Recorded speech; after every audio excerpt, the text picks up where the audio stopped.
we feel like it's our mission in life to find our answers, right? The truth. Right? To find our answers, whether it's about, politics, religion, relationships, profession, money, whatever the context, fitness, whatever it is, it's to find our answers. And yet, what we understand is that all progress comes from the questions, not the answers. Ooh, that's profound. I like that. Right? That needs to hang for a moment. Say that again. That needs to hang for a moment. All progress comes from the questions, not the answers. I love that. And the reason, love a good quote. Right? And the reason is because when you have an answer, you get married to it. Yeah. Then you're in a corner trying to defend it. Oh, that's true. Right? Whereas when you're married to the question, right? And I started to ask different questions. It's like when I felt great again, it's like, geez, I wonder how good I can be.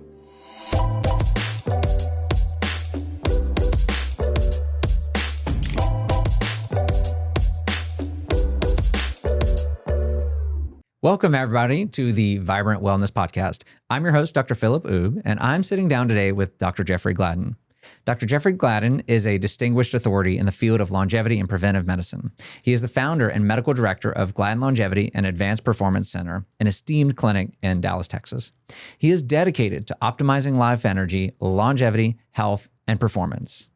Dr. Gladden, welcome to the Vibrant Podcast. You want to go by Jeff. So, Jeff, tell us a bit about yourself. How did you end up in this chair talking to us? Yeah, well, that's a great question. So you probably know that my background's interventional cardiology, right? I practiced that for 25 years in Dallas. Shh, we don't mention how many years. Yeah, no, I'll tell you, we like years, and I'll tell you why. Okay. Chronology, because there's a real disconnect between chronology and actually biology these days. I agree. And I think chronology is just interesting. So anyway, I practiced that for 25 years, and I did a lot of things in that space, right? And you mean regular, interventional cardiology? That's right. So doing diagnostic work in the office, in the cath lab, doing interventional work, stents, STEMI programs, stents. I ended up building my own heart group. I had 10 offices and 12 docs, and we flew around in a little A36 sounds immensely Bonanza. Stressful. And I'm looking at how are you not 90 years old looking I don't after have that all much that? hair, right? So no, it was fun. I really enjoed it, right? Okay, good. Yeah, I'm kind of an entrepreneur at heart, and I would say kind of, if you had 10 offices. Yeah, and then I ended up getting involved with medical device companies. I still sit on the board of one of those. What's the device? Are we allowed to know? Or? Yeah, it's a company that's involved with interventions for strokes. So they're making very sophisticated guide wires and catheters to go in into the neuroanatomy. So that's cool. So you're not just limited to the heart.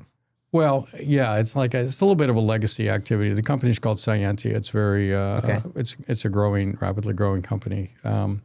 But so I got involved with that, and then I actually had the opportunity to co-found a heart hospital in Plano, Texas, which has become nationally recognized. And the vision there was really, we were asking a different question, because when people come in with cardiac issues, it's an existential moment, right? They're facing their own mortality. Right. And this is real all of a sudden. Right? And so we wanted to create an environment in which the family could have access to the patient, not like you can see them for 2 hours, but you can sleep in the room.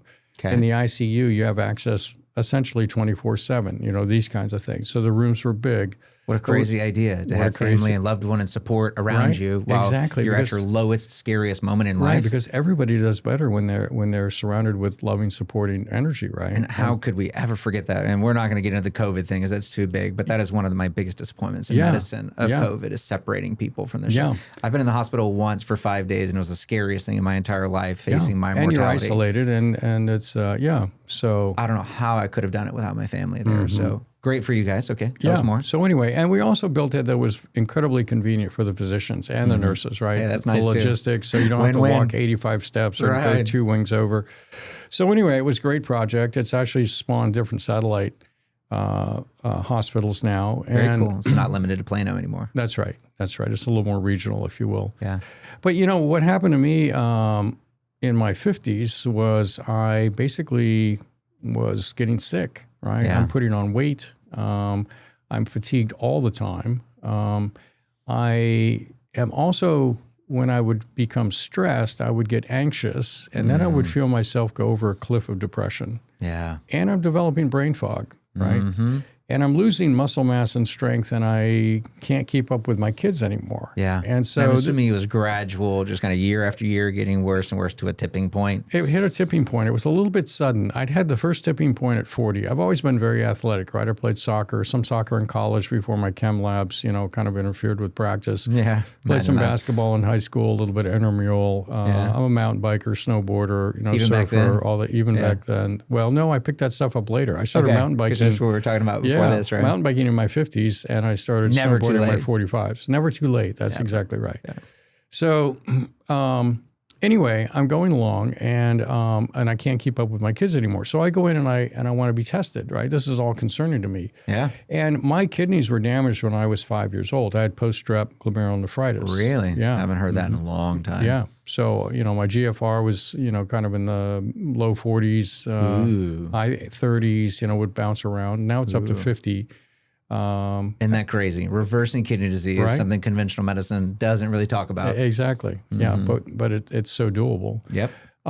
So anyway, I go in and get tested. And my dad, by the way, ended up dying with dementia. So I'm concerned about that too, because I'm developing brain fog on top of the anxiety One of the and scariest depression. ways to die. Right? Yeah. Yeah. And so I get tested, quote unquote tested. Right. I'm curious. Just a blood count and Exactly. cholesterol panel. Yeah, thyroid, some hormones, blah, Right. blah, blah. You're and it's fine. Right. it's basically, that's what I heard. It's like everything checks out for your age. Yeah. Ooh. You're just getting older. I don't like that. You're just getting older. Why don't you take an antidepressant? Ooh. Right? Uh-huh. How'd you handle that? I'll tell you, it was two ways. One, it was incredibly existential. Yeah. It's like, oh my gosh, I've hit the zenith of my life, and it's all going to be downhill from here. Yeah. I couldn't make peace with that. It's like, no, it's like, it was very existential. So I decided, no, I'm not going to do that. Right. I'm going to throw myself into functional, integrative, age management, medicine space, whatever it was. Figure this out. And figure it out. And Because I wasn't taught it, so now I have to figure it out. That's right. And so that's what I did. So it took me 2.5 years, and I basically figured out everything that was wrong. I had subclinical hypothyroidism, only picked up on biometric testing, right? What do you mean biometric testing? Well, my reflexes were slow. Okay. And in our practice, we do resting metabolic rates on everybody. Okay. Right? And how do you do resting metabolic rate? With a metabolic cart, you basically wear a mask and you measure O2 consumption, CO2 production. Really? Doing VO2 max stuff? Yeah, we do that too on the cardiopulmonary exercise test. So this is just sitting in a chair. And what we find is that there's a tremendous... I'm jealous right now, just so you know. I don't have that in my office. Yeah, no, you should. Because there's such a disconnect between the lab work and the resting metabolic rate. The lab work is really a little bit out to lunch when it comes to thyroid, right? Yeah. Now, we test it because it's important. We want to make sure there's no antibodies, and we want to see if there's anything odd going on. But really, when it comes down to the function of the thyroid at the cellular level, not the blood levels of the hormones, it's the resting metabolic rate that's going to tell us that, right? So, so anyway, it was biometric testing that enabled me to understand that I was hypothyroid. Then genetics showed that my DIO2 gene, which is responsible for converting T4 to T3 in the brain, DIO1 converts T4 to T3 in the periphery. Okay, that's new to me. Right. I like that. Okay. But my DIO2 gene, I'm homozygous, and a deficiency to be able to make that conversion.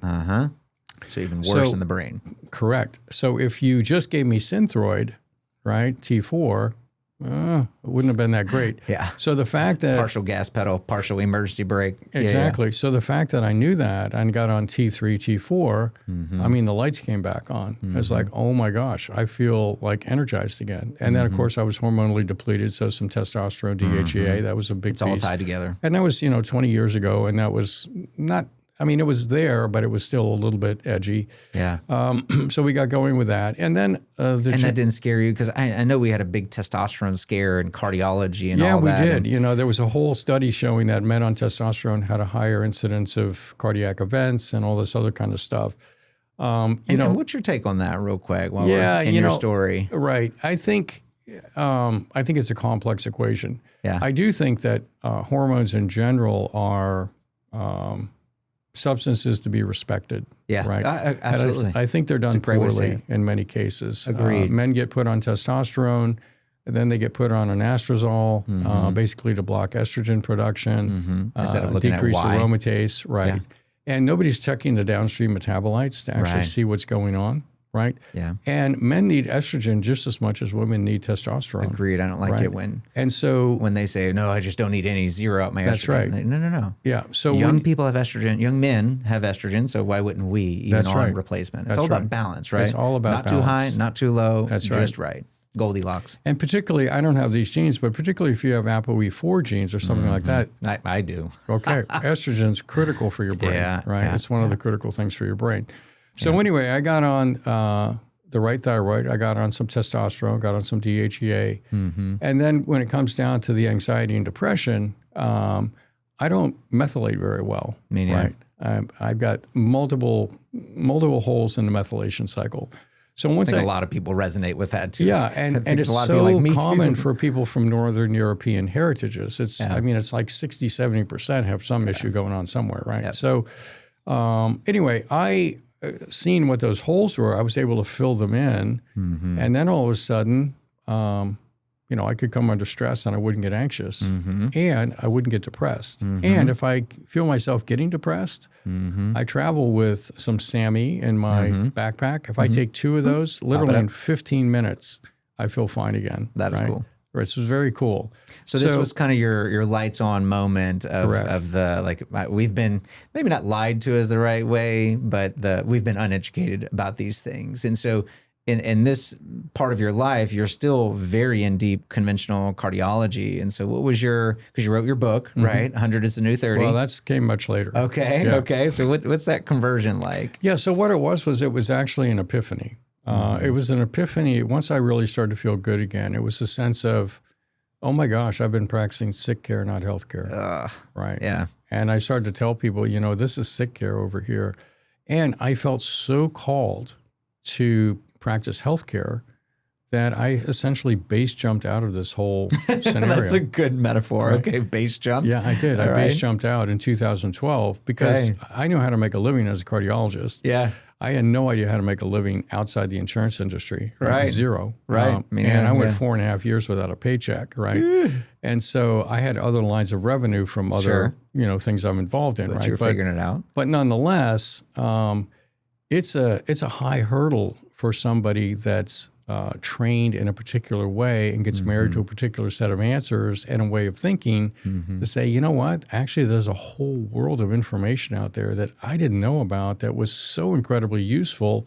It's like, how can I not incorporate this into my practice of medicine, right? And what scares me is when we learn these things and then you look back at the research and decide when that was learned, it's scary how many times you look back and you're like, I'm still a little young and say like, I was still in medical school and residency when this was out and no one told me. That's right. This is not necessarily new information. It was new to me information. And so I think that's what's scary. And of course, we have a lot of providers watching these podcasts. So for a provider in conventional medicine, cardiology, whatever it may be, what's some advice you would give to them of like reading books or going to conference? Like what was obviously you got sick, now you're sick, but what can we tell these people before they get sick? Like this is what you need to do. Well, I think it's important to realize that we all got shot out of a gun, right? Right. We all got shot out of a particular gun with a particular set of values, knowledge, information, and that gun was held up to us as this is the best gun on the planet. Yep. And so, America. Right? America. And if you came out of a good school with a good education and you did well and all these things, then you were basically told, look, whatever anybody else is doing can't hold a candle to what you're doing, right? You are the best. You're the pinnacle. You're the peak. And so you start to internalize that message that there really isn't anything else. If there was, I would know about it.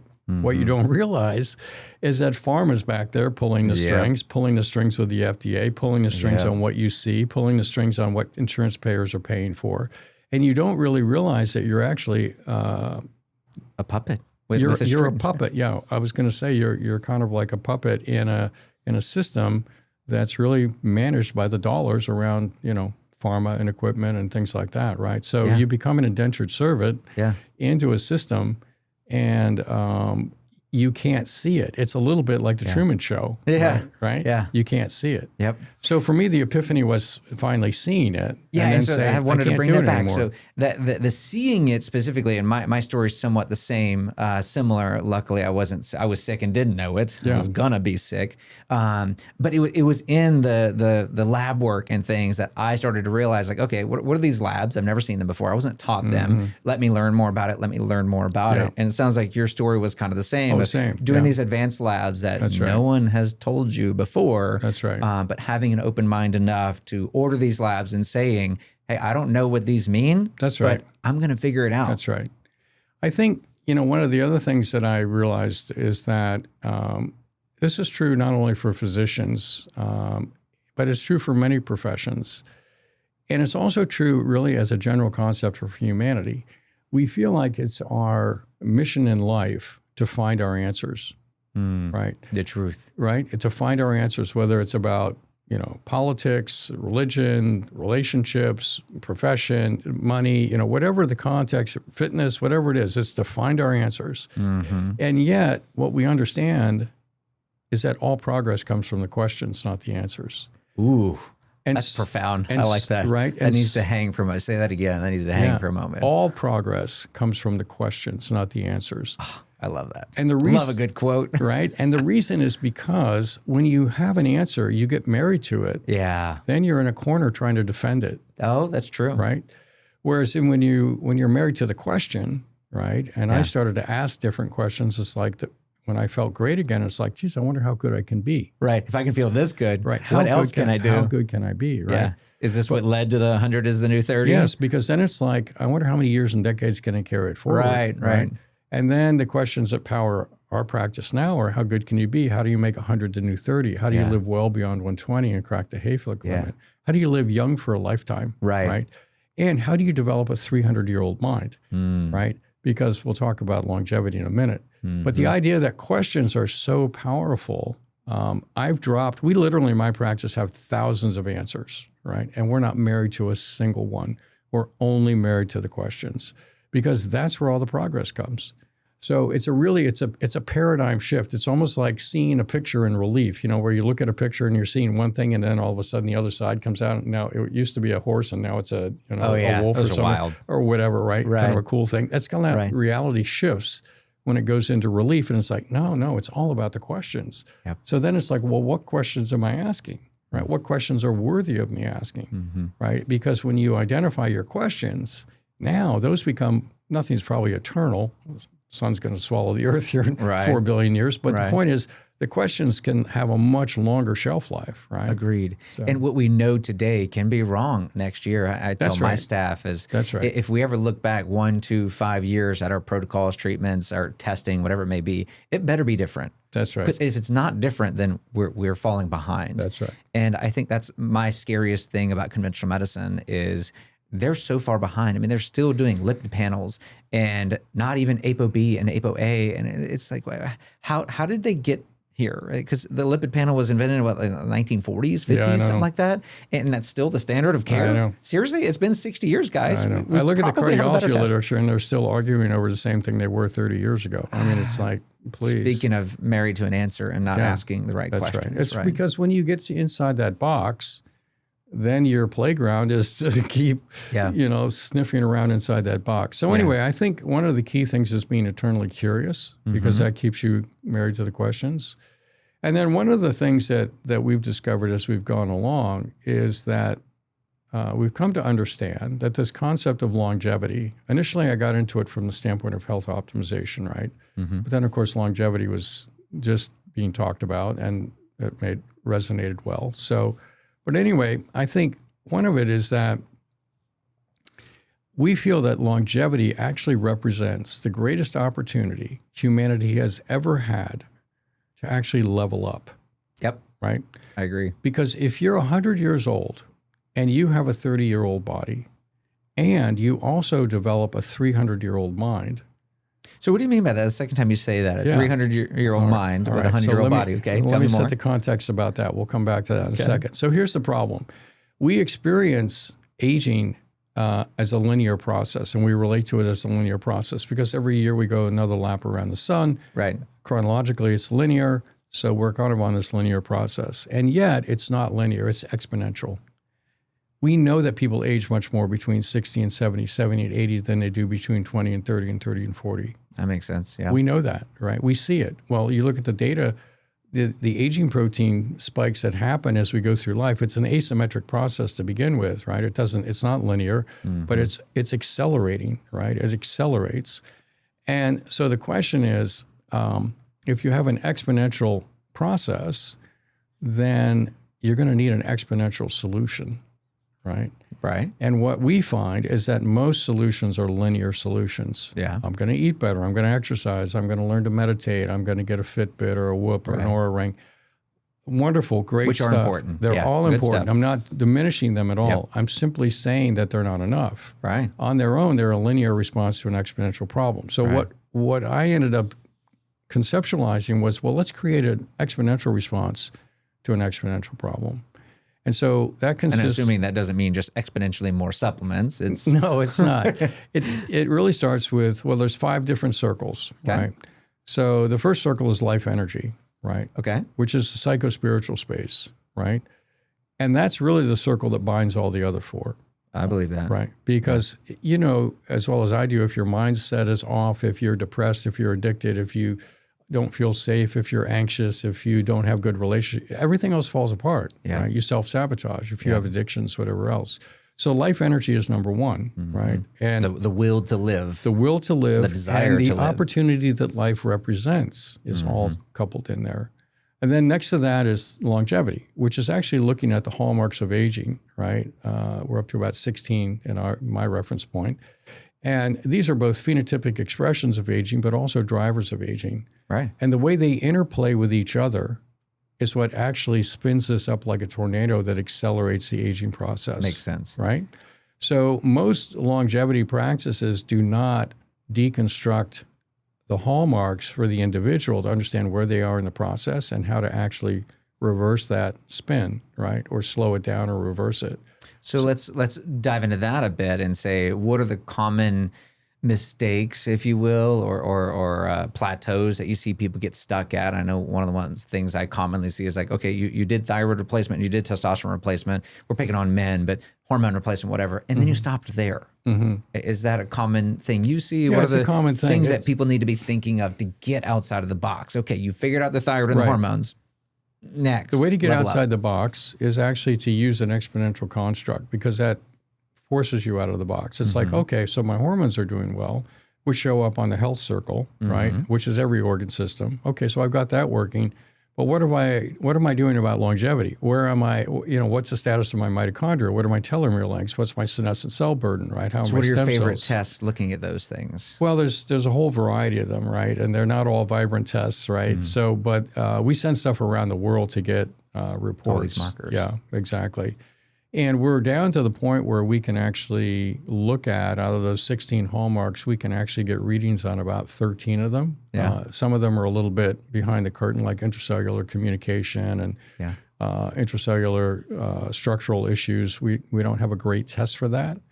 But we have many, many things. And I'm about to give a webinar here on oxidative stress, and inflammation is now a hallmark. Such a key. Such a key. And conventional medicine isn't even testing it. That's right. Still. And the reason inflammation is an issue is because it causes oxidative stress. Yeah. Right. And so And oxidative stress kills your mitochondria. well, it does. Dead mitochondria means dead human. It does everything, right? Everything you don't want it to do. Right? Yeah. And so it's an interesting webinar that we're going to talk about. But the point is that when you go after deconstructing the longevity circle and the health circle, and then performance, right? So when I'm 100, I want to be fast, agile, strong, quick, balanced, great cardiovascular, capabilities. Or dead. I don't want to be a lot of in or between. dead. Yeah, or dead. I don't want to be decrepit. That's fine. At 100. That's right. What we fear, I don't fear death, right? neither. But I do fear decline. Right. Agreed. And there's a mountain bike in the lobby out there, and we we were just saw it, yeah. chatting about it, We're both right? So admiring. we both like to mountain bike, and I want to be mountain biking when I'm 100. Agreed. Right. Agreed. So if I'm going to be able Maybe to, with more pads on at that age. But maybe not. Maybe fewer All right, pets. I love it. Maybe fewer pets. But the point is that if you're going to be fit like that at 100, you need to be that today. absolutely. Right. You need to be that today. No different than investment. You can't retire if you never start the investment. That's right. You got to put the money in now. That's right. And what you also learn is that the way you trained when you were 18, if you want to get in shape when you're 18, lift some weights and go for a run. Right? Yeah, that was easy. That's not true now, right? No. You've got to train the nervous system to actually be fit, proprioception, balance. Yep. We think it's about the muscle, but it's not. It's all about the nervous system. Mm-hmm. And then training cardio. We know VO2 max, how important that is. So we measure that in everyone. But the point is that you have to optimize that, each of these circles. And then the fifth circle is really the environments we reside in. So we all live in four, right? Yeah. Home, work, business travel, vacation. And there's, that's 98% of it probably. Yeah. And what we've discovered is that it's incredibly important to architect each of those environments to support the mission. Somebody goes to a Tony Robbins conference, right? They are all fired up. They are going to change the world, light it up, and never look back. 3 weeks later, only 4% are doing it. Why is that? It's even they that go much. back into an environment that doesn't support the mission, right? And so if you don't intentionally architect each environment to make it as effortless as possible, as frictionless as possible to support the mission, to make the right decisions, to manage your sleep, get your exercise in, blah, blah, blah, then, it's hard to ever really make progress. So this becomes really key. So this becomes what we think is an exponential strategy for an exponential problem, right? Now, out of that, to get back to your question about the 300-year-old mind, we see that, when you go into the life energy circle and you start to look at things like, well, what's a growth mindset, right? Well, it's being married to the questions, not the current answers. Yep. It's also becoming challenging them. Right. It's also becoming an exponential thinker as opposed to a binary thinker, right? When you think about the world today, most of the issues are binary thought processes, right? Somebody's right, somebody's wrong, and now we're going to fight about it. And we've been doing it for 1,000 years, and we're going to still keep fighting about it. It's not going to stop anytime soon. It's not stopping anytime soon. I mean, that's binary thinking taken to the absurd almost, right? Black, white, but we're actually all in the gray.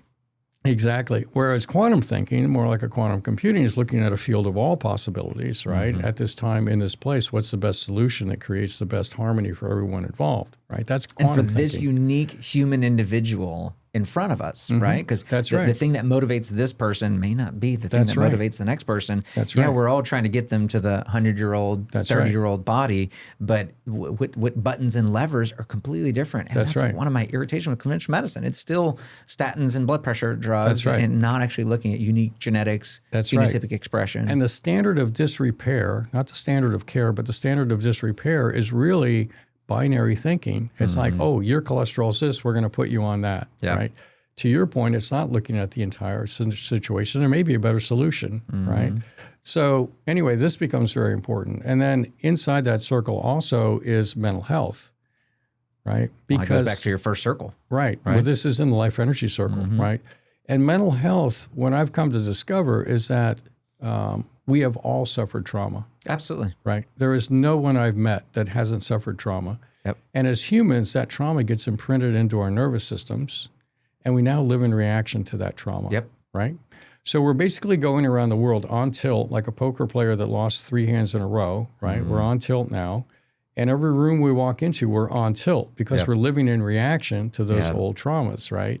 And so part of the hero's journey, right, in our world, part of the hero's journey to reclaim your birthright, to have a 30-year-old body and a 300-year-old mind, is to go back in and actually understand what actually happened. Why do I react this way? Who did what to who? How did it impact me? What did I bring to the party? Forgiving everybody involved, including yourself. To the point we're the worst on ourselves, right? That's right. It's hardest to forgive yourself. That's right. Much more quicker to forgive someone else of doing something wrong, but to yourself. When you do that, you can actually heal that trauma. But then there's another layer. There's a transcendence that occurs where you actually become grateful for everything that ever happened. Because you have more empathy, more insight, more wisdom, right? And this becomes very powerful because now you become unencumbered from those trauma responses, right? And so part of the 300-year-old mind is to live unencumbered, right? So you can bring forward all your gifts, right? And then there's the experience of unconditional love, right? How many people feel unconditional love for themselves, right? So critical. I never felt it till my son was born. It's like, Oh my gosh, I never felt love like this in my life, right? So then it's, well, I never got that. Well, why don't I give that to myself? Right. Right. And then the idea of what's a great relationship, right? So for me, it's to know and be known and to love and be loved. Yeah. And that takes courage. Great state. It takes vulnerability, Absolutely. courage. Vulnerability is a dirty word in this day and age. Continuing to ask the question, being married to the question is not the current answer. So you keep reinventing the relationship over and over again with deeper intimacy. Really a wonderful thing. Yep. So it goes around the circle like this, right? Wisdom and then safety is a big one also, right? Feeling safe. Yeah. I think of anxiety, safe, fear, worry, depression, angst, even greed, right? I think comes down to not feeling safe. Agreed. So if we're going to give ourselves unconditional love, then how do we give ourselves safety, right? Because there's nothing external that can ever make you safe. Right. No amount of money. There's no education, no degree, right? No country you live in, right? Nothing. There's always crime everywhere. There's crime everywhere, and somebody could lob a nuke. And accidents. Somebody could lob a nuke in here, and somebody could have an accident, right? Yep.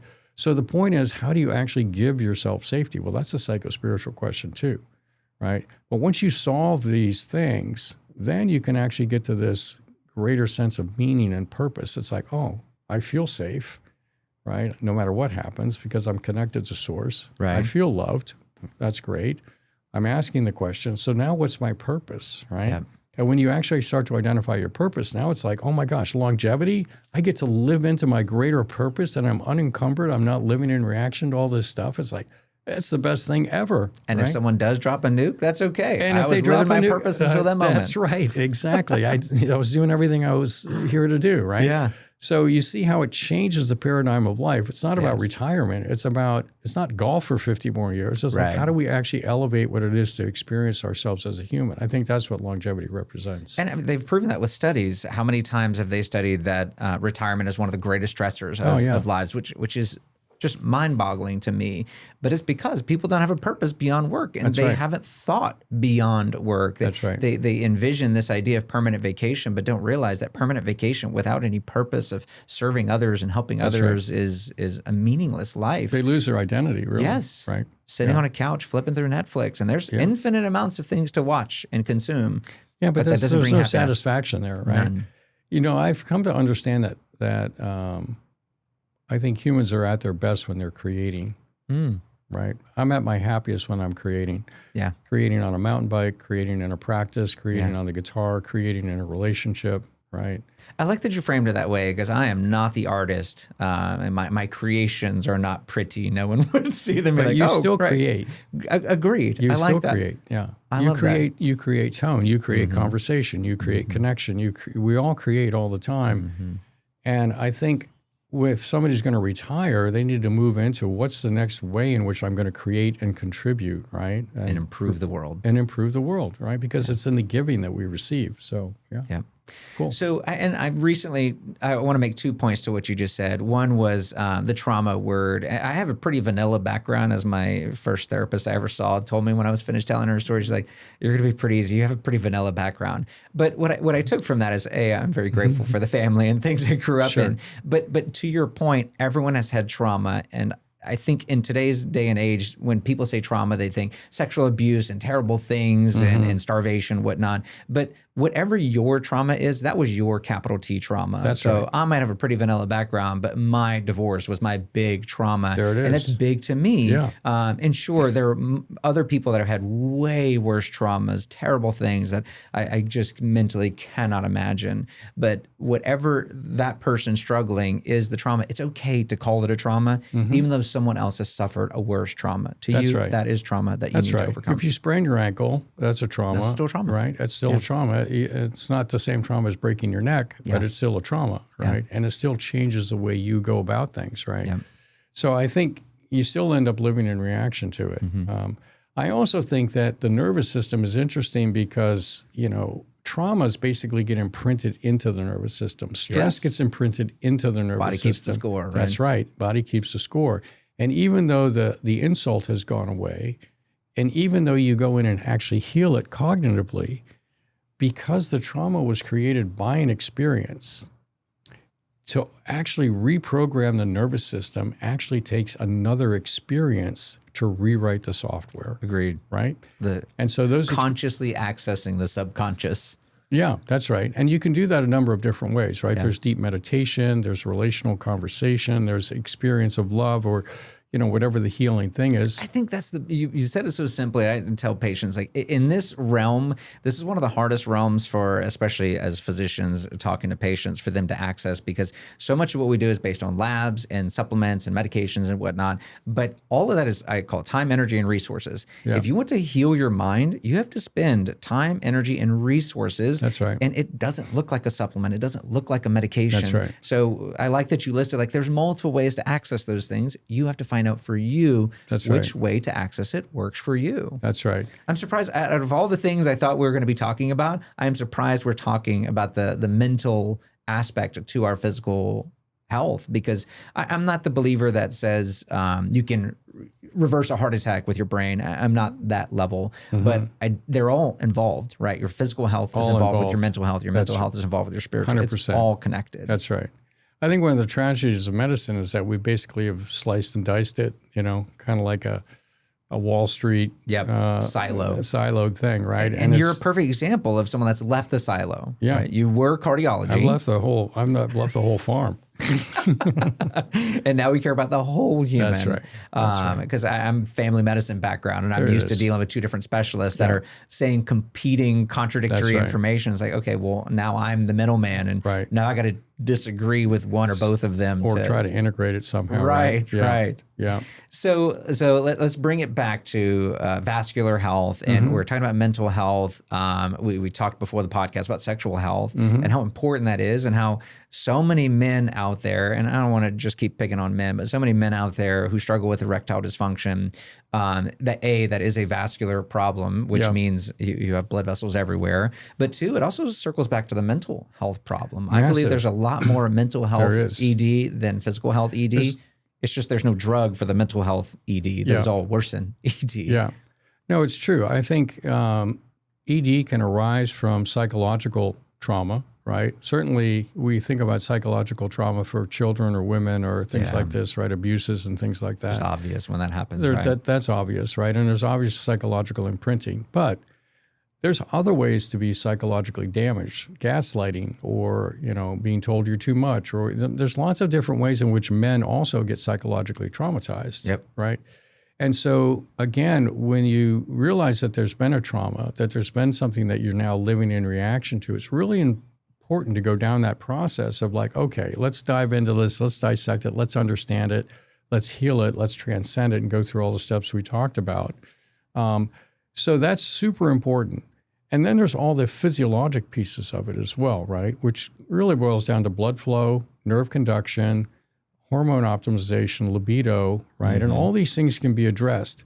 One of the things that I think is also missing in medicine, and many times even in functional medicine, is that someone comes in with symptoms, and rather than thoroughly deconstruct the problem across all the different areas that are involved, it's like, oh, well, let's give you a pill. We'll try this. The 12-minute visit. The 12-minute visit, and try this, right? And if that doesn't work, well, then we got something else to try. Or we're going to combine it with two other things, and maybe that'll work. The way that we think is that it's much better to invest the time, attention, and resources into deconstructing the problem. Well, it goes back to what you said in the beginning. You weren't married to the answer. The answer was, here's your drug. The question is, how did you develop this problem? If you acquired a problem, you can unacquire it. So let's deconstruct how we got to this spot. That's right. Maybe it's trauma. Maybe it's metabolic disorder. Maybe it's, maybe it's psychological trauma. Maybe there's a hormonal deficiency, whatever. Maybe it's a little all of it. Maybe there's a bit of all of it, right? And maybe there's vascular health issues. So once we do that and basically do the analysis, we're going to be doing cardiopulmonary exercise tests, CIMTs, where you have ability to now look at the Glycocalyx. With the Glycocheck, we can visualize blood flow. We definitely got to talk more about that. Yeah, in the arteries, right? So the Glycocalyx is really the king of what happens there, right? And so I know a lot of, since you mentioned the Glycocalyx, I know a lot of providers are watching this, patients may be watching it too, but I'm also going to assume a lot of providers watching this don't even know what the Glycocalyx is. So zoom out a little bit.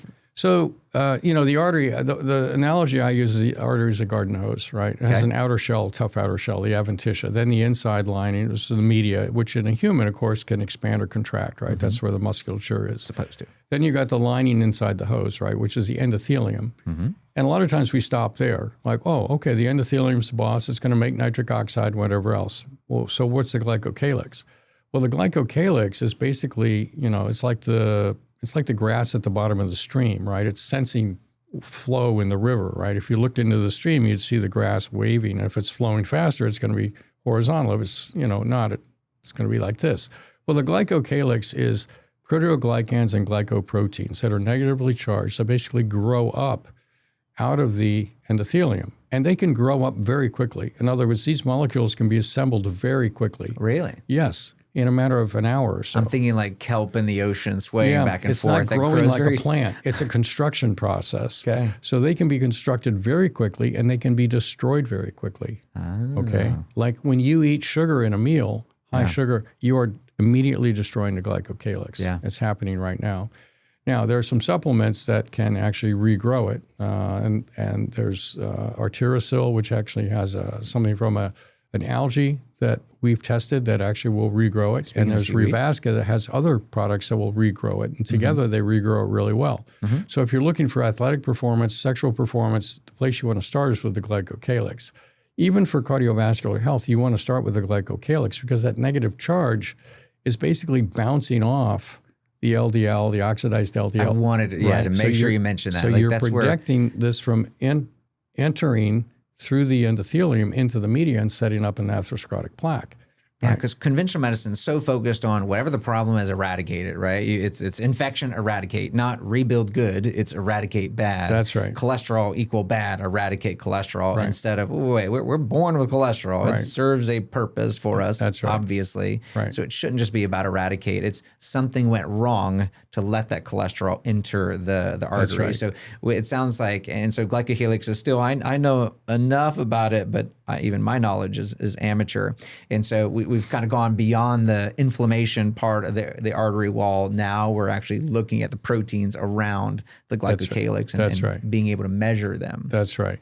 Yeah. So we can actually see their function. And they contribute to, they're also like sensors that then tell the endothelium to make nitric oxide. Okay. So we like nitric oxide in the right amount, right? I mean, nitric oxide can create oxygen-free radicals too, but in the right amounts, in the right circumstances, we like nitric oxide. As we go through life, when we're younger, L-arginine pathway, the citrulline L-arginine pathway for nitric oxide is primary. As we age, the dietary nitrate pathway becomes more primary.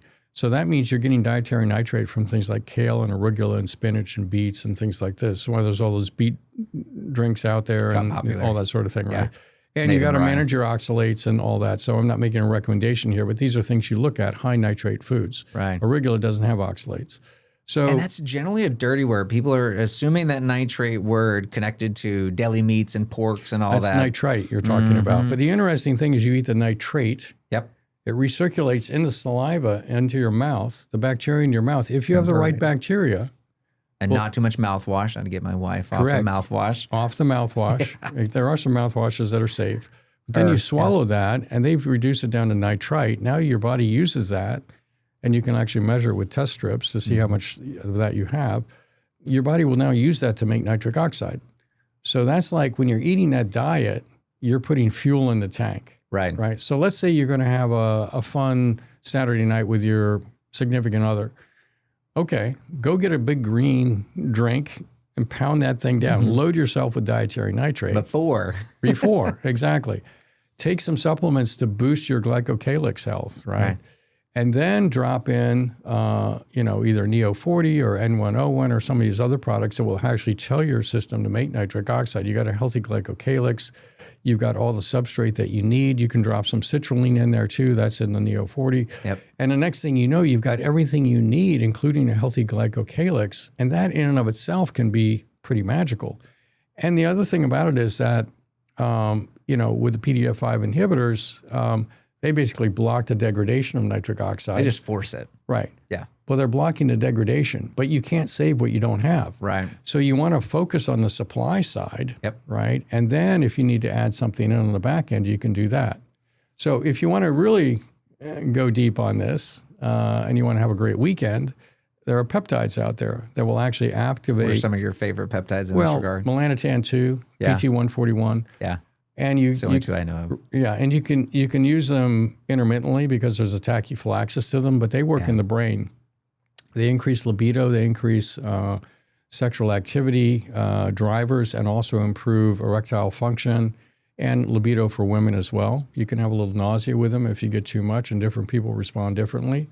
But you put that whole sequence together, I mean, it's pretty amazing. And I think we have to rewind to what you said before that also with taking care of the psychological portion before you get there, right? Did you just run from work and get stuck in an hour and a half of traffic, and then you expect that your body's just going to respond like, oh, we switched from work to sex real quick, and you A, got to handle your traumas before you get to that point. That's right. B, you have to make sure you're in the right mind space, whatever that may be. That's right.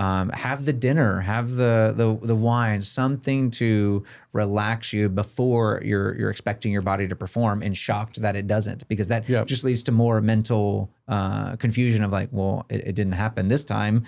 Why didn't it happen? It shouldn't be a surprise. Yeah, that's a great point. I mean, you can come in just kind of completely wasted, either mentally or physically, and you're just ready to perform, so to speak. There's also this idea of feeling safe. Right? Mm-hmm. Do you feel safe with your partner? Are they going to laugh at you, criticize you? Are they gaslighting you in the morning about something going on? I mean, if you end up in a situation where you're not feeling safe, it's very hard to feel attracted to somebody. I don't care, what else is going on.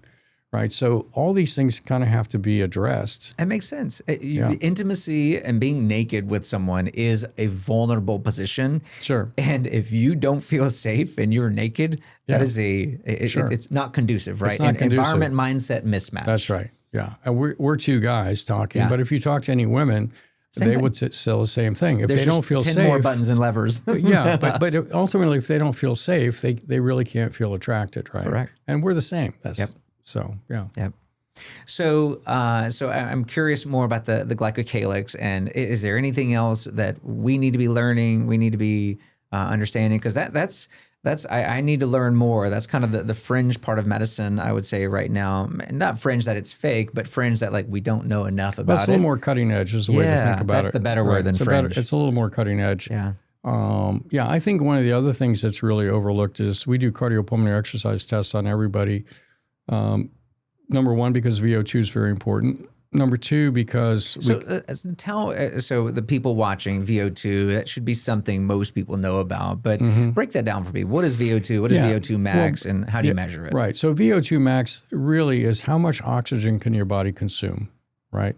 The more oxygen your body can consume, the healthier you are. The healthier the mitochondria you have, and the more circulatory capacity you have to deliver that oxygen. It takes everything in, right? It's not just the oxygen you brought in, it's the carbon dioxide you eliminated, saying that I not only brought it in, my lungs received it, my blood carried it, my cells took it in, and my mitochondria processed it. Right, exactly, right. So it's your body's ability to use oxygen. Now, in cardiopulmonary exercise testing, we assume that the mitochondria are working. It's an assumption. And so what the VO2 max really translates into is blood flow. How much blood can your heart pump? Yep. Right? And we know that if your heart's capable of pumping more blood, and parenthetically, although we're not measuring it directly, if your mitochondria are able to use more oxygen, we have other lenses to look at the mitochondria through. Right. Then that's an optimal situation, right? So VO2 max is very, very important. And there's a lot of misinformation about training for that, right? We've been training VO2 max for over... Well, first give people a goal of, because you want people to live to 100. Yeah. So what's your VO2 max goal, and is there an age range to it? Yeah, there is an age range to it. So VO2 max basically declines, or the predicted VO2 max declines, kind of like heart rate declines with age, right? 220 minus your age for that. There's another one for VO2. What you really want to do, though, is there are tables that show you what an excellent VO2 is for a 20 to 25-year-old, a 25 to 30-year-old, a 30 to 35-year-old, a 35 to 40-year-old, right? So you want to actually target, well, where do I want to be? right? And so you want your VO2 to literally be decades younger. Agreed. Right? And forever. not right forever. And so that takes a special kind of training, right? And what we find is that, there's so much talk about zone 2. It's like it's all about zone 2. And I'll tell you, again, we've been testing this for 25 years in ordinary people, right? We have elite athletes too. Yeah. Now, in elite athletes that are overtraining, zone 2 is like a godsend for them because they're overtraining. They need zone 2 to just chill out, right? So that the system can reset and they can actually increase VO2 from there. For 2 people, maybe everybody in the room here, to raise the VO2, it's not zone 2, it's zone 3. You've got to be pushing hard enough that you can't really carry on a conversation. And yes, when you're warming up zone 2 and when you're recovering zone 2, but you really want to be pushing there. And then you do that 3 days a week for half an hour, 45 minutes. And then 2 days a week, you do some HIIT training with zone 5 where you're all in, really all in. We've been picking on men, and I think this is a great time to pick on women. I think they're, as far as statistics, I'm not saying everyone, but they're much more likely to do the walking and the light weights and never get into zone 3. Yeah. So let's pick on women a little more with that. Like, what should they be doing to get to zone 3? They should be doing the same thing. Yeah. Right. And I think one of the things in the fitness world is that people, for some reason, sort of shy away from some level of discomfort. It's like if it's naturally, if it's feeling a little uncomfortable, then that means I should slow down. Right.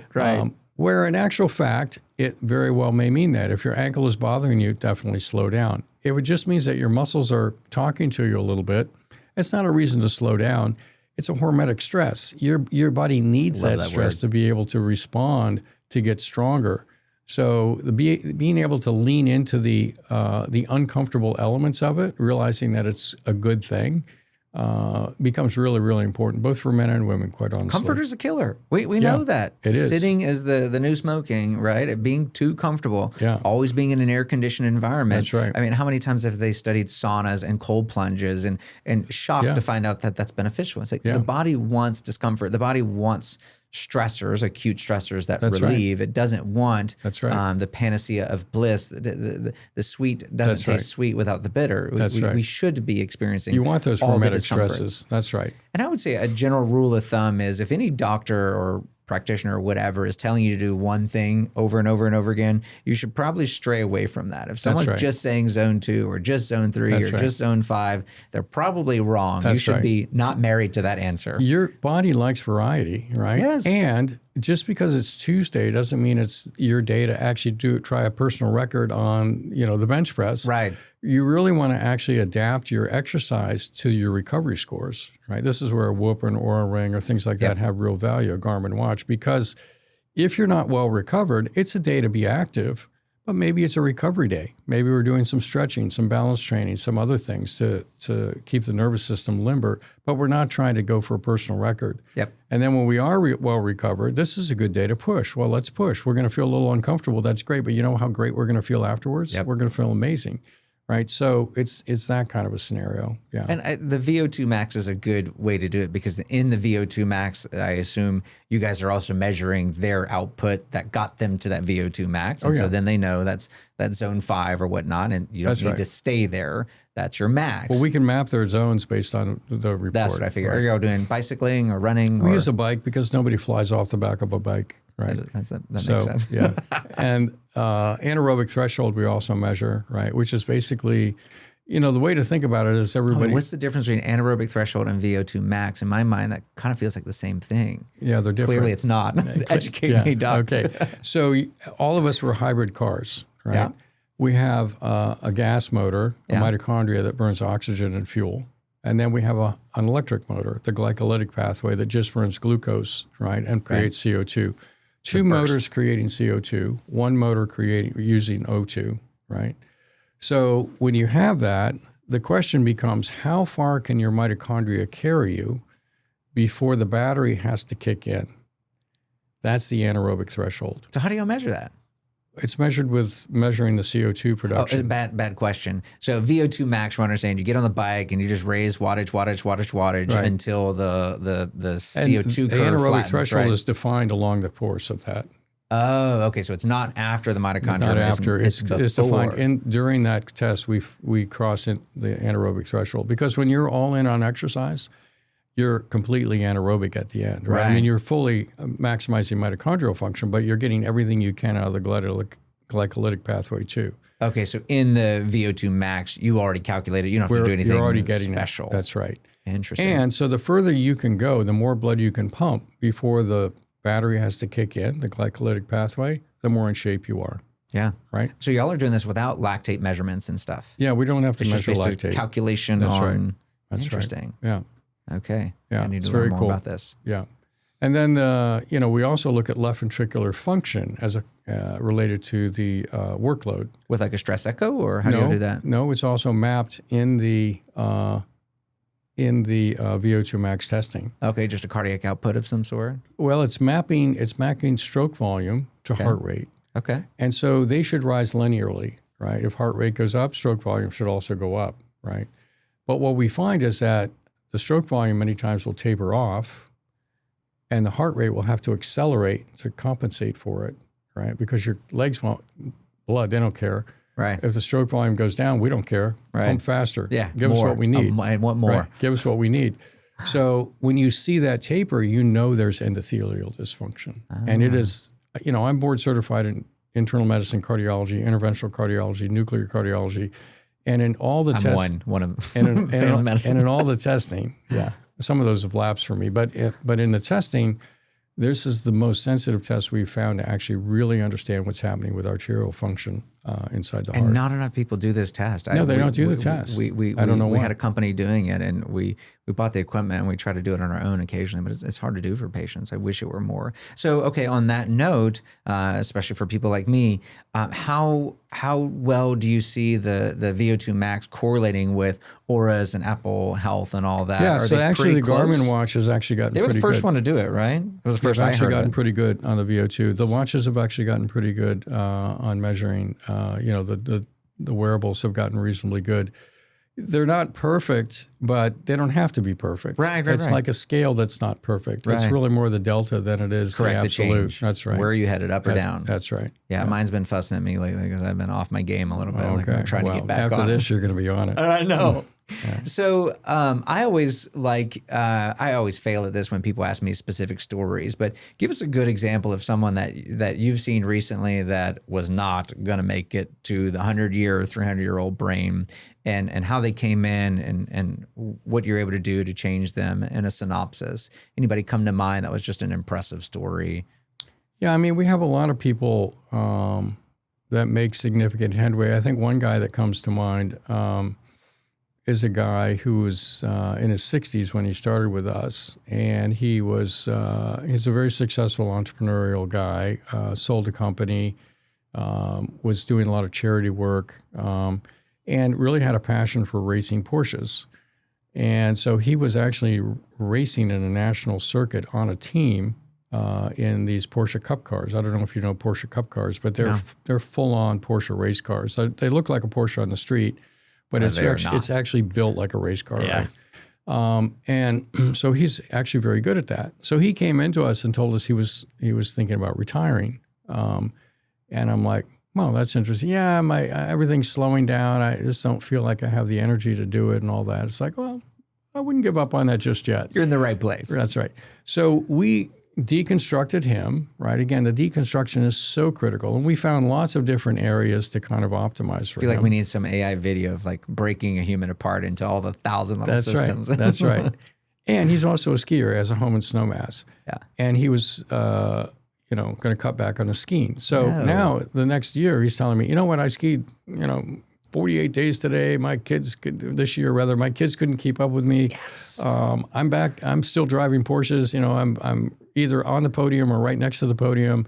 I've never been faster. It's like, there you go. You can do it. You can do it. And this is where this concept of aging being related to chronology is really I don't want to swear on the podcast, but it's really out there, right? Yeah. Because we have so much capacity and resilience if we take care of ourselves to really live young for a lifetime. There's no reason he can't be racing Porsches, right? Yep. There's no reason he can't be heli skiing or whatever he wants to do.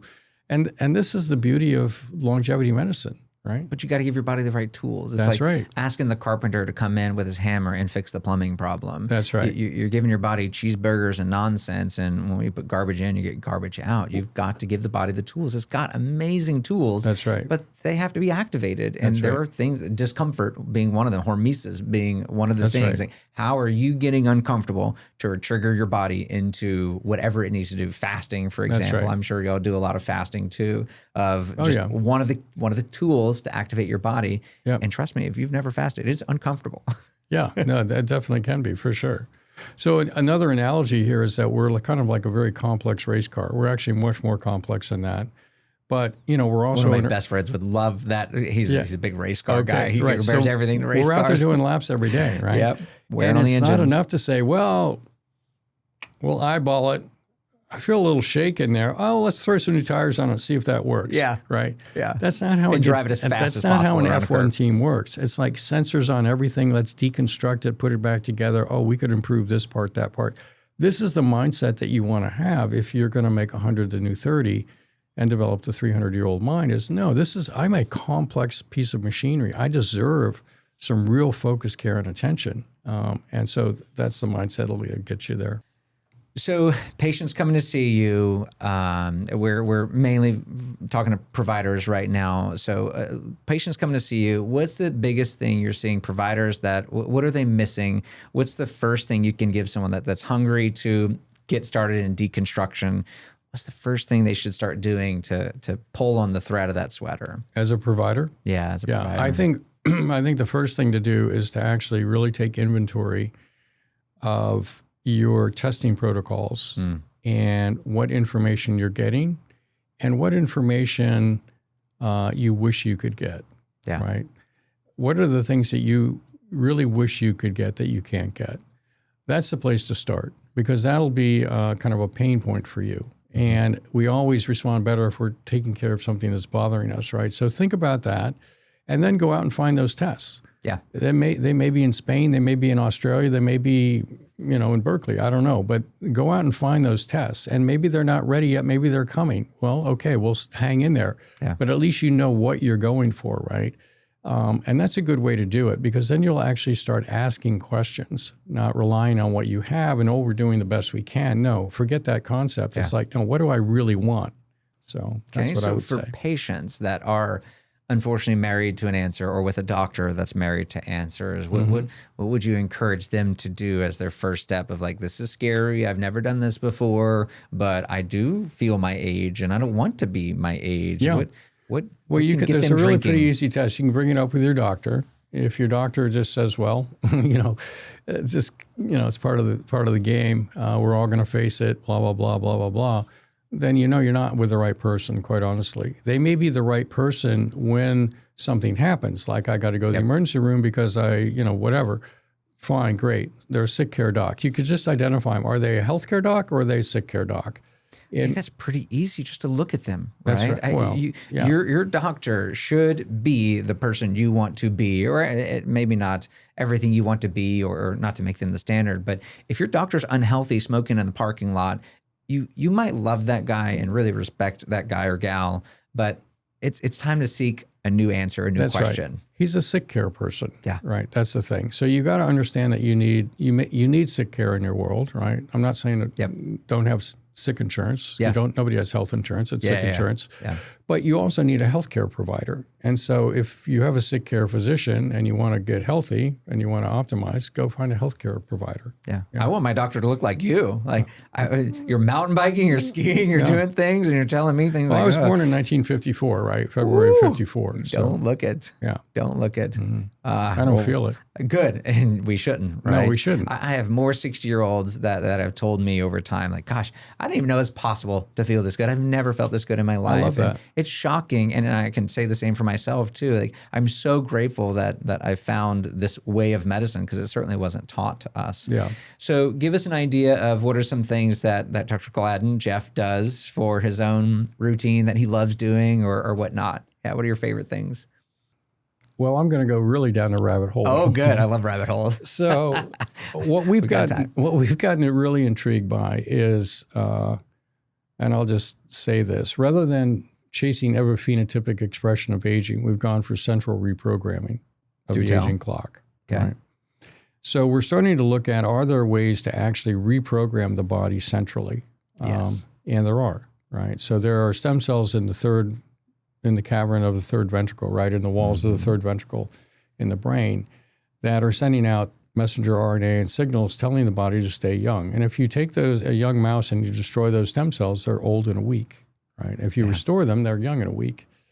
So Poor mouse. Yeah, a mouse, right? So we're looking now, and I've had this done a couple times now, and we're looking at bringing it into our practice in Dallas. In fact, they're adding this to the research. Very curious. Where you can actually disrupt the blood-brain barrier with transcranial ultrasound and put in exosomes through an IV. No way. To rejuvenate those stem cells, yes. And so I just had it You done. want to talk about cutting edge? That is. I told you I was the first gonna time I've heard it. I told you I was going to go bleeding edge on you. So we're serious about what we're doing. We are all in on cracking the code. We are all in on cracking the code. So when you said they restored it in the mouse, how did they restore it in the mouse? Is this what they did? Exosomes, yeah. They did ultrasound disruption, or did they somehow disrupt the blood-brain barrier? I'm not exactly sure. Okay. I think it was exosomes, so also. Are y'all measuring this? Yeah, so now I'm about to do some measurements in about another week or so. Very It'll be cool. about a month since I had it done. I love that idea. Not just shooting yourself full of exosomes or stem cells. right. Those are great and useful. Taking it to the next level. Yeah, and that brings up plasmapheresis. So we're doing a lot of plasmapheresis because That's exosomes gotten really and stem- popular in the last year. Well, exosomes and stem cells work so much better in a clean swimming pool than they do in one full of lawn chairs, right? Just logical. So makes sense. you got to clean out the pool before you put in the swimmers. Right. So there's many things that go into rejuvenation procedures. So we do that stuff too. But the other super cutting edge stuff is there was a paper published by Sinclair back in July of 2023 out of Harvard looking at emulating Yamanaka factor reprogramming to change the epigenetic. You're going to say that again. Yamanaka? Yeah, Dr. Yamanaka from Japan. Okay. Basically won the Nobel Prize for showing that if you activate 4 different genes, you can epigenetically reprogram a cell back to a youthful state, right? So that you probably saw this on the news maybe where they took a skin cell and made it into a stem cell. I haven't seen that. Yeah. Anyway, this came out it was about 15 years ago now. But anyway, they ended up awarding him the Nobel Prize. Maybe it was close to 20 years ago.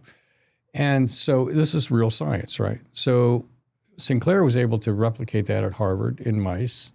And then the question became, can we actually do this chemically without having to reprogram the genome? Because when they did all 4 genes, they started reverting the cell architecture back to where it was so dedifferentiated that cancer occurred. So then they took out 1 and they were using 3, and they would have to pulse it on and off, always balancing this. We don't want to take it too far back and get cancer. Right. So then they actually put together a cocktail of agents, some of which are used in the cancer therapeutic space, some of which are supplements. And if you want to read the paper, just look up David Sinclair, July 2023, on epigenetic reprogramming with chemical cocktail. But anyway, it's super fascinating. I've read the thing probably 9 times, word for word. So, and still have more to learn each time, sure, right? Exactly. So anyway, there's a gentleman I met who basically started working with Sinclair that's in the cancer space outside the U.S. And he basically got a hold of this cocktail and put it together and gave it to his mother.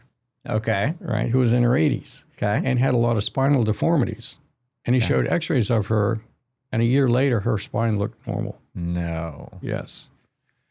And she felt How is this great. stuff not mainstream, right? Well, Like, how is this not on the TV? Well, it's really on the bleeding edge. But my point is that if you're listening to this, I am so optimistic that aging is going to be cracked in the next 2 to 3 years. That close. Yes. And the reason is you have things like this happening. But also, I don't know if you've been tracking the quantum computing space. A little bit, just enough to watch the stocks just blew up on it, right? No. Yeah, I mean, the stocks are interesting, right? But if you go into what's actually, we're outside the realm of this podcast. Yeah. But anyway, what's happening with quantum computing when they apply it to finding the signal inside the noise and the ability to optimize and parallel process as opposed to sequentially process 10 million, right, options. Oh my gosh. if we get, I'm working right now to try to get in touch with the people at Google to get access to the Willow chip so that we can actually start That's to the work. first quantum chip, right? Well, there's several out there, right? The Marana chip with Microsoft, the Willow chip. CERN's got one over in Switzerland. So, but the point is, once you actually start applying this, everything you think you know about physics, it's over. Yeah. And there's so much, I mean, this is a podcast in and of itself. But anyway, you take quantum computing and you take these new breakthroughs and you start to apply this, and then you can do in silico testing. I literally think in the next 2 to 3 years, it's going to be done. Unlocked. I had never expected this to get into quantum world. Yeah. But when you start talking glycocalyx, we're so zoomed in. We were so close to quantum then, right? Yeah. I mean, when you're talking about proteins, you're already at the molecular level. What's going further than the atomic level matter at that point? On the nuclear level. Just crazy. Well, this has been fascinating, Doc. I've really enjoyed this. Clearly, I have some more things to learn after talking to you. Don't we all? So I feel more educated, and I'm not married to the answers. I love that. I'm going to keep asking the questions. I love that. Because if we have the same answers today that we had last year or 2 years ago, you're left behind. That's right. It's almost 2 months ago at this point. So Scary. Yeah. Love it. Good stuff. Love it. Thanks, Doc. Thanks so much. Yeah, I really enjoyed it. Whether you're a provider looking for patient solutions or you're a patient looking for root cause, go to vibrantwellness.com and see how tests like the hormone zoomer and gut zoomer and more can get you the answers that you've been searching for. Be sure to like and subscribe for more great podcast content and follow @Vibrant Labs on Instagram to see what we're up to next. See you next time.